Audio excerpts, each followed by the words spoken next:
Wrestle me, Marc! Marc Pete! We are going to be looking today at something genuinely thrilling. Yeah. Well, is it? The idea get the feeling you've been cheated? The idea was thrilling. Yeah. And halfway through, I was like, I'm getting the feeling that this is one big joke on us. We've been sold a pup. A fucking pup. Yeah. This week, myself and Mark are going to be talking about the Kevin Nash vehicle. Smart car. Small vehicle. COVID-19 invasion. COVID-19 invasion. It's called different things. Yeah. No matter. I think it's called lockdown. Lockdown in Canada. Yeah, right? Okay, it's called, I see. I think I called it fucking piece of shit. No, that's very much its title. A fucking piece of shit. What a piece of shit. Absolute. When it started, it was announced about a year ago, and I went back to see how it was described when it first broke. Yeah. And they had a picture of Kevin Nash with a gun. Yeah. Above the high school set that they do use. Yeah. It's an abandoned high school, clearly in the director's hometown. Yeah. What came first, knowing the high school was available or writing the film? I can tell you it was knowing the high school was available. But the original line they'd given about this, it was billed as Kevin Nash starts going on a crusade to kill invading Chinese COVID bats. Yes. Right? Yeah. That was how it was sold, yeah. Now, and I'm fairly certain that was how it was sold to Kevin Nash as well. Completely. I've been waiting 2 years to see Kevin Nash against the Chinese COVID bats. Yeah. Now, it slowly began to change. Morphed. Over like the months. mutate, like the COVID-19 virus. And what we've ended up with is basically an Omicron film. Yeah. And they had a thing where they were like, oh, it's no longer that. Now it's Kevin Nash fighting sort of troops. They were sort of going like soldiers who have got, and you're like, okay. And then it was like Kevin Nash gets a band of survivors together. And basically what it's ended up with is some people you've never heard of hunt down 3 homeless people in an abandoned school for seemingly no real reason. And they've got Kevin Nash's phone number. They've got Kevin Nash's phone number, and it's set in the future. Yeah. I mean, it doesn't make any sense. It does not make you know what? Any sense. It doesn't make any sense. Gives it too much credit because they have. It's not a film, Mark. It is a series of sequences that they've tied together. It's WrestleMania. None of these stories kind of bash into each other. Right. How fucking dare you? Right? You are talking about a film, COVID-19 Invasion, that won the Best Action Feature Film Award at the Austin Action Festival and Market. Right. Right? Once again, I'm going to repeat, the Best Action Feature Film at the Austin Action Festival and Market. Yeah. Hard to imagine that festival taking place during COVID. That is true. That is Interesting. Because they're at pains to announce that this film, the creation of this, whatever the fuck this is it was difficult because of COVID. They'd be very careful about what they did and how they produced it. This film was made by a tiny cast and crew who worked safely and tirelessly to pull it off at the height of the largest pandemic in our lifetime. Yeah. They say right at the end, to remind you that if you went that was shit, they're sort of going, well, but consider the circumstances. Have you watched any? I mean, presumably you haven't watched any films over the past couple of years. Presumably. They managed to make things like, I don't know, James Bond and Hawkeye. They seem to be all right. Yeah. Did you go on the website for the actual production company, The Range? It was kind of a distribution website. Yeah. They are all films that look like films from their covers. Yeah. Because the covers look really good. They look schlocky, but they look good. They look professional. Yeah. They look, everything's in the right place. But the range, the films include a film about sex robots with Dean Cain, a film about a high school bee enthusiast called Royal Jelly. Val Kilmer's in like 5 of these fuckers with Luke Goss. There's a gangster film with Juliette Lewis and Henry Rollins, multiple Baldwins. There's Baldwins all over the fucking shop. Yeah. None of them ones. Sidney Baldwin. Yeah, there's so many Baldwins. A film called Spaghetti Man, which actually looks quite good. Where he's like Spider-Man, but spaghetti comes out of his hands.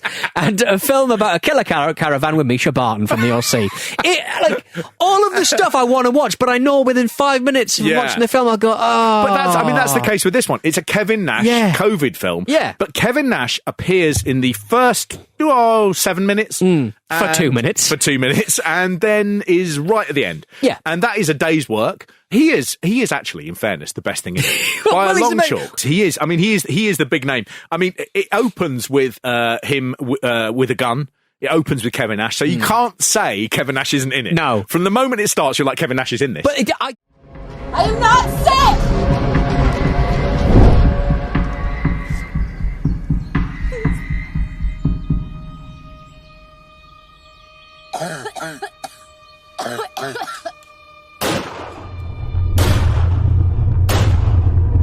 I had a quick look at the actual a production company that is run by the director. It's called Breath of Life Productions. Yeah. Sounds religious, but isn't. It says, this is a wonderful line, "We are a Hollywood production company that specialises in movies, TV series and high-quality commercials. As of 2020, we also do wedding videos." Nice, Bang! like it. Really good. I mean, at a time where not a lot of weddings are happening. No, but they are just like spread bet. We've got the cameras. We might as well use them. And that's why I don't want to give this a voting, because to be like a massive voting, because like we say, like we admire this kind of shite. We like this kind of shite Completely. But the annoying thing is about this is that it's a little bit too competent. It's not shit enough. Yes. It's not like The Room. It's not shit enough. It's too competently filmed. Pedestrian. Yes, It really it's is. too pedestrian. There's not enough shit acting in it. No. And there's certainly not enough good acting in No. it. And there's no storyline, really. Yes. They've watched how to control their cameras. They've watched the After Effects things. Yeah. They've bought the right plugins. They've got they've got the resources. What they don't have, Mark, and it's something that a lot of indie movie producers don't fucking think about until the last minute when they're in post. Sound. Yes. They cannot mic up a room to save their fucking cheese. Whoa, wait a minute.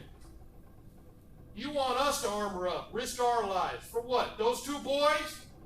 They everything's kind of and a lot of the characters are masked. Yes. Like big fucking Gas like masks. hazmat gas masks. We should explain what the plot is. Sorry, yes, let's explain the plot. Let's explain the plot. The plot, as it stands, is having gone from Kevin Nash's killing COVID bats. Yes. From China, we've now gone. There are a group of mercenaries who are sick, Pete. Yeah. Of the Tramps. homeless people living in the high school spreading COVID. Yeah. As one of the characters puts it, it's the homeless. They're killing us. They're huddling up, doing drugs, sleeping together, all that crap. They decide to go to a school at 8 a.m. They make that very clear. Yeah. We're starting tomorrow morning. 8 a.m. at the old Marshall High School. You in? They decide to go to a school that is full of hundreds of homeless people yeah. who are giving each other COVID. They do mention it's 2035. There's only 19 million people left on Earth because COVID has obviously done a number on us. Yeah. Why there are loads of homeless people when there are 19 million people on Earth and there will be loads of empty houses? Where are they getting the drugs from? What's the problem with them being in there if they're not coming out? That seems to be fine. Just leave them be. Where's all the food coming from? Like Yeah. they get food. They moan a bit in the film, don't they, about it's hard to find food. They're like, I've got a tin of coffee. Oh, that's really good. Yeah. And then they give it away to a bloke who threatens them for it, and he's got a kid because they're such good dudes. But then they show in the house, they're having a hot shower and the water's all running and electricity's on. So it's not like there's been total societal breakdown. Yeah. The group of people who are Kevin Nash's sons, of course they're villains, so the natural names of his sons as villains would be Justin and Eric. So Kevin Nash is Rex, he's got his sons, and he says we need to launch this attack on the homeless. Yeah. in the school. Who have got the COVID. You've got to go into a school and kill a lot of homeless people. He does that. Now, unfortunately, Kevin can't come. Kevin, why can't Kevin come? Because Kevin's been booked for a day. Right? I can't remember what the excuse is I that went he can't. back That he because can't. I was go like, I'm sure he mentioned in the car why he can't come. Yeah. No, he's just literally going, I'm going to sit in my car and I'll talk to you on the phone. What he wants is he wants a guy who is not part of their very late middle-aged motorcycle gang who are in a spotless, pristine garage. He wants them to be led by a guy called Hap. And Hap is ex-military. He mentions that clearly. What's funny about his being ex-military is it never really comes up again. He never shows himself to have got any skills from the military in any way. But they want him to do it, and they kind of go, he's got to lead it. Yeah. And Kevin Nash's young son, Justin, says, no, I'm going to do this one. Again, how hard is it to kill a load of homeless people who have got COVID? I mean, you don't need military-grade expertise. So, I mean, just talking about this, they mention at the end, they kind of go, when we started filming, we still didn't have a script. At some point, they sat down and went, the best idea we've got is a load of homeless people being killed because they're spreading COVID. It's unbelievable. Hap refuses to help, but then he remembers something terrible, which is his sister is homeless and living in the high school. They've had a falling out. The reason being she's homeless. And she's got COVID, and she might have COVID. The best thing about it is he knows all this, and yet he still goes to bed and says, do you know what? I'll go and get her in the morning. So he goes, I've got till 8 a.m. He knows he's got till 8 a.m. and he clearly leaves it until 10 to 8 to go, I'll go and get her now, because that'll give me 10 minutes and that'll be plenty of time. So in he goes. He goes through a window. And remember, he's ex-military. It's a first floor window. And he goes through it. And he just lands on his head. Like it's the hardest thing imaginable. Breach! Breach! Once he gets in there, he's attacked by a homeless guy. He's homeless because he's got a crutch, but he's clean and he's got a waxed moustache. Like all homeless people. But, like, the guy's clearly gone, anyway, you're playing a homeless person, and he's gone, well, I'm keeping my moustache. I'm keeping my curly moustache. I'm going to be in a film. I want to look good. He looks like a record store, like Clark. Anyway, Spiv.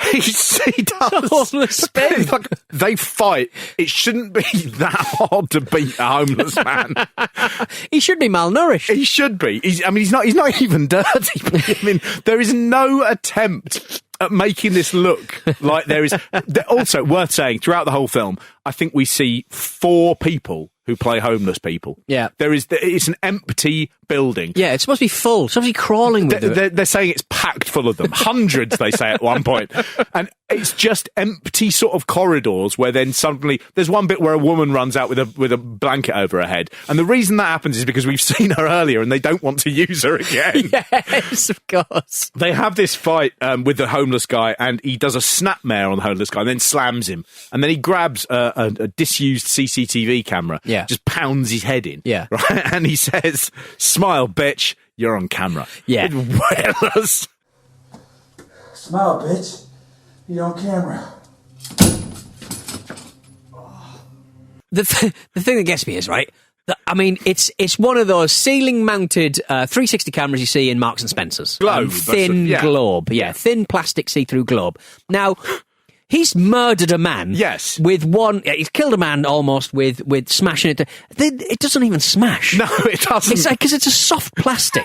It doesn't even smash. The funny thing is as well, weren't you going there to stop the murders? Why have you killed someone? You're like, I'm not going to have those men kill the homeless. And he gets there and within 3 minutes, he's killed someone. And have a camera that looks a bit more like a camera. Yeah. He meets up with his sister. Yes, who's called Courtney. Yeah, she's in one of the testimonials for the acting school earlier on the website. Yes, she looks very similar to the wife. That he has, and that was confused. I thought very confusing. I thought they were father and daughter. So when they end up in bed together, and she's lovingly stroking his arm, I got a bit confused. His sister, though, Pete. She's only got fucking COVID. Oh, mate, she's only got COVID. How do we know she's got COVID? Because they've given her eyes like a panda. Got big panda eyes, She coughs occasionally. Yeah. She goes, like that. Can we make you look a bit more like Paige? The funniest thing about that is, as the thing goes on, she's not getting, she's obviously not getting better. She's infected with the COVID. Yeah. But as time goes on, there's less black around her eyes. Because it's rubbed off because of this filming. It's both rubbed off, and I think they're sort of going, she is defeating her illness by becoming good again. Oh, there right. are some big themes going on here. Okay, big themes.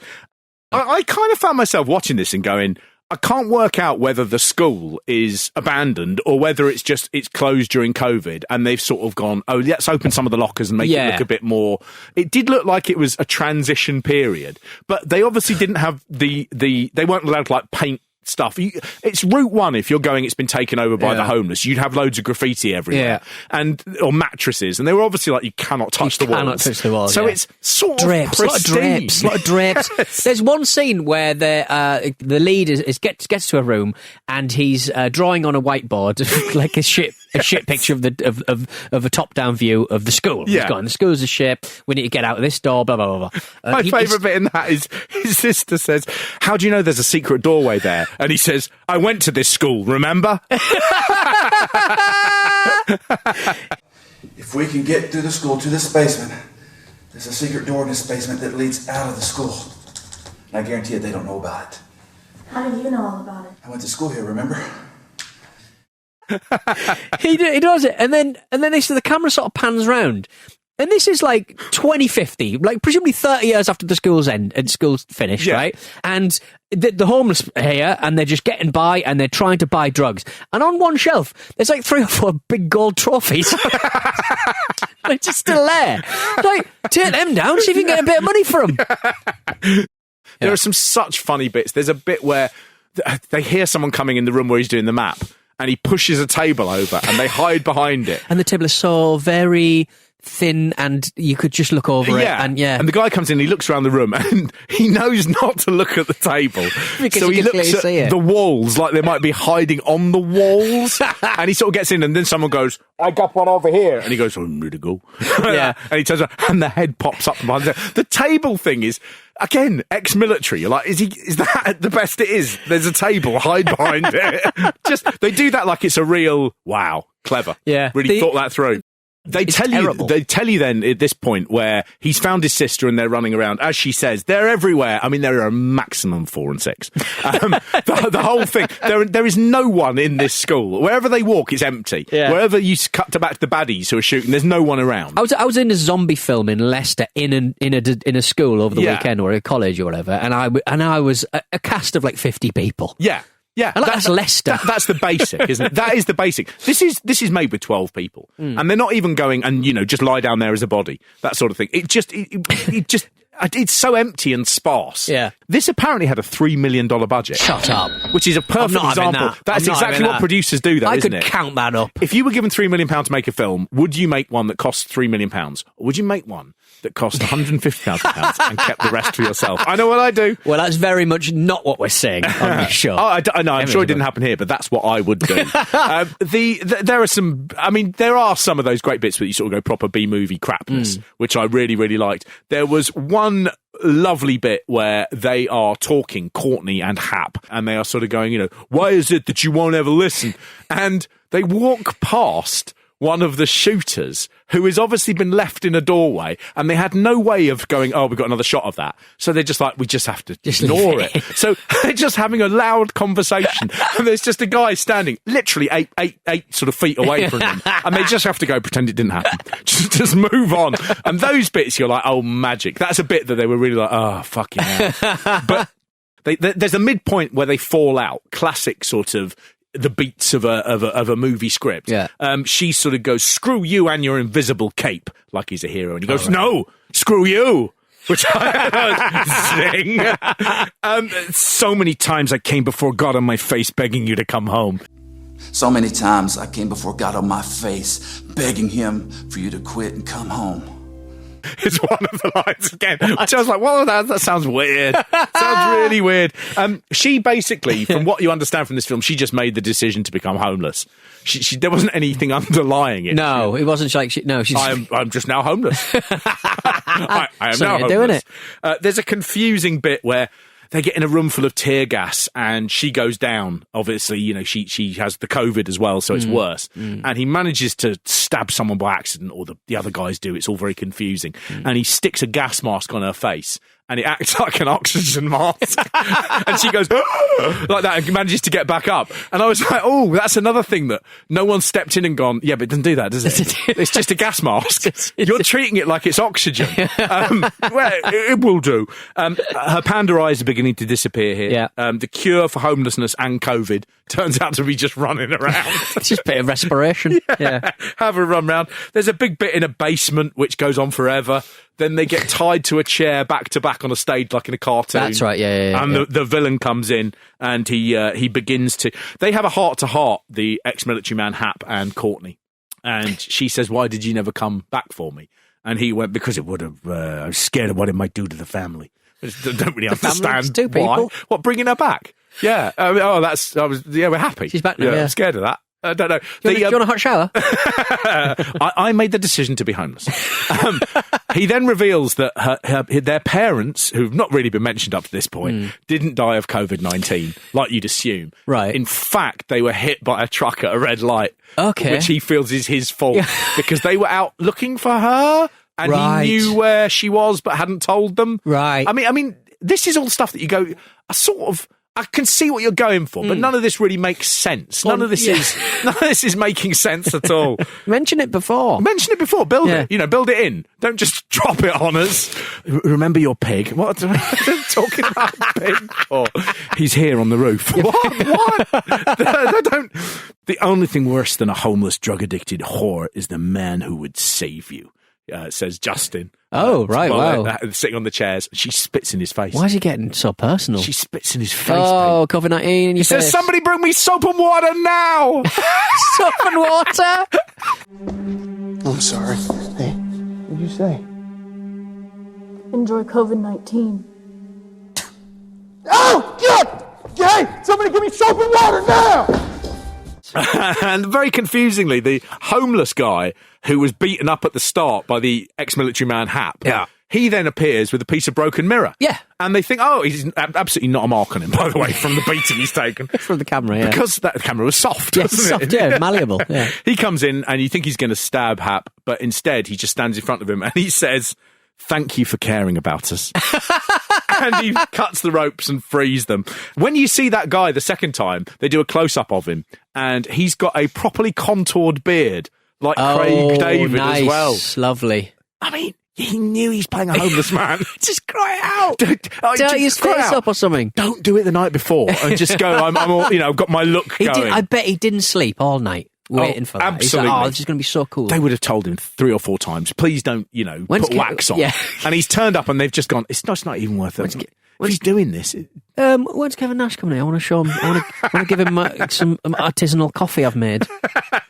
There's the bit where Hap is outside looking through the windows using his military training, and there's one bit where, how you go through windows and you crouch and then you get between the brick bits, so they can't see you. There's one great bit where he gets in the middle of a window and then puts his back in the middle of the window. Just amazing. How hilariously he clearly went, right, I've got a film to do in 3 months' time. I'm going to do shoulders and arms, pectorals and arms. That's what I'm going to work out. Yeah. Fuck it. Like, that ship sailed, baby. He gets amazingly gassed as well. There's one shot of him where he's just like looking through the windows where there's a drip of sweat on the end of his nose, like a fucking drip on your nose. Every time you see him, other than that, he's not sweating. It's just one humiliating moment. For shit. He escapes, but he immediately goes back in to rescue his sister. The villain... he says you have to come back in because I know he's sort of like, I want to get you. Yeah. He knows where he lives. He was in his house earlier. And there's no sense, they're locals. They all know each other. There's no sort of like, great, if I don't get you now, you'll get away. Yeah. Just, anyway, he just basically, the reason he can't leave, of course, is because, as he says, you're my sister and I love you. And I'm an only child and I can't understand the sense of going, I must go back for my sister. It's a feeling you get around about 8 a.m. Yeah.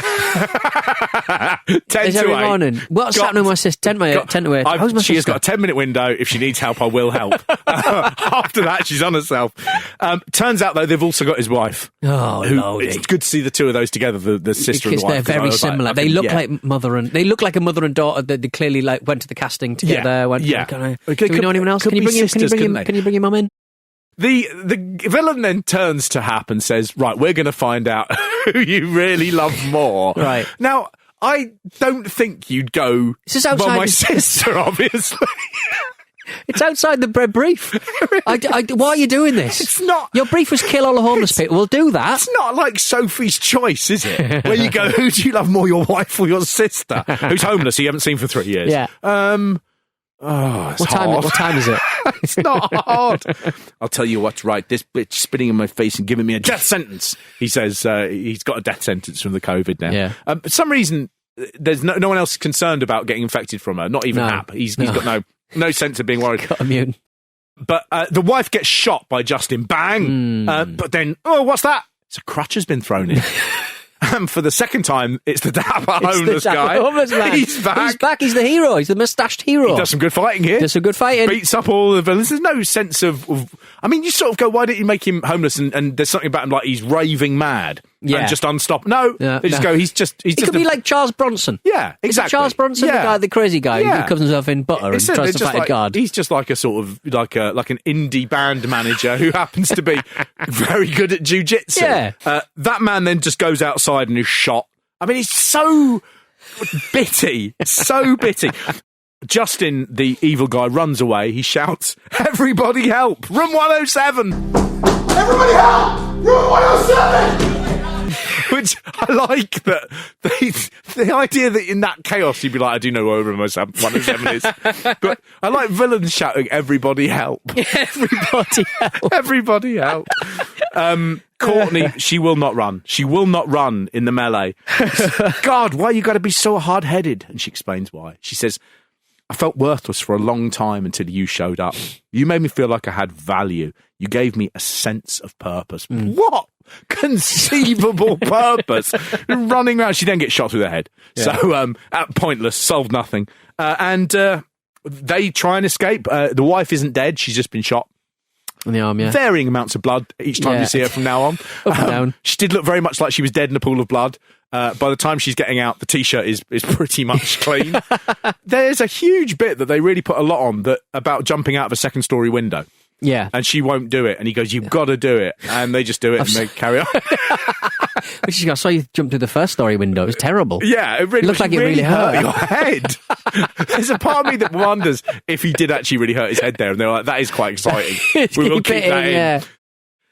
What happens then is it ends up, they get into a van, it won't start. It starts, Justin drives his car into the side of it. Cha-ching, $1,000. Mind you, one of the cars wasn't moving, so that probably didn't work in the first place. No. Yeah. It's one of those, impacts as well, where they've obviously, tinted the windows out. They've just parked it in some, private ground, and they've just had someone drive a car into another car. And it's one of those impacts that is not spectacular. No. But I imagine is really dangerous and jarring. Yeah. Because it just thuds into it. Anyway, they have a bit of a scrap. Justin ends up getting his head smashed in through the bonnet by Hap. He absolutely smashes his head in the bonnet. In the sort of hinge of the bonnet. In the hinge as well, of the bonnet. So it absolutely crunches him. And then for some reason... Because there's no smoke after the car's been crashed into. No. But crushing a man's head in it has somehow made... You know that, Pete. You should know that as a driver. If you bang your bonnet a load of times and the hinge buckles, the car catches fire and explodes. Boom. Explodes. Oh. That is almost it, but we have a little coda at the end. He's planting his seeds. He's got a new haircut. Yeah, it's all new. It's all new. And they get a letter. And the letter arrives and his wife turns and she just goes, They found a cure. And they go, yay! They're walking down a wooded road and... Hand in hand, all in love, everything's going to be cool now. Yep. Cut to. Behind a tree, it's Kevin Nash. Roll titles. He looks like Roy Orbison in the Pretty Woman video. It's so shit. He just comes like that. But what a fucking rip-off. Kevin Nash at the end was a big relief because I was like, I feel like there's a coda there and it was a Kevin Nash film. But the number of times I've seen these sorts of films and they have had a wrestler in and it's like front and centre on the cover and it's turned out to be they are in for 40 seconds. Yeah. You know, it's so disappointing. There are so many like this. This was one of the biggest anticlimaxes of the year just because that initial film they made about Chinese COVID bats, selling that. Imagine Kevin Nash running through a deserted high school shooting at bats being thrown at him. That would have been a absolute masterpiece Banger. of shit. Oh, what a missed opportunity. There's always sequel number. What marginalised group can they go after this time? The lesbians. These lesbians spreading COVID. On a ship. On a ship. Lesbians on a ship. COVID lesbians on a ship. Starring Kurt Angle. Oh, I bet Kurt Angle will be throughout. Oh, no. He's not. It's just at the end. No, peeping around a tree on a ship. He's not even on the ship. Because the ship has to leave dock. I really enjoyed how little I had to think and concentrate on that film. Yeah.